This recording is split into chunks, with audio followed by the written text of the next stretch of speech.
Assalamu alaykum yurtdoshlar. Yine bir Razmiri katta bo'lgan katakimizni tayyorladik.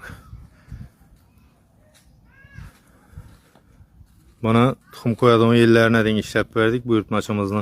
Buyurtmasi shunday bo'lgani uchun deshandan gelip shu yerdan kichkina eshikni ochib tuxumlarni olib qo'yaveradi.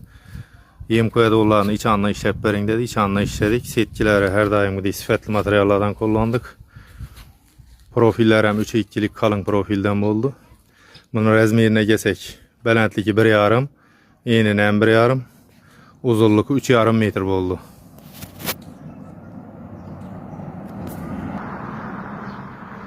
Kime shunday kataklar kerak bo'lsa, ekranda nomerlarni qoldiramiz. Bemalol murojaat etaverasiz, siz aytgan shaklda xohlagan razmerda kelishib ishlab beramiz.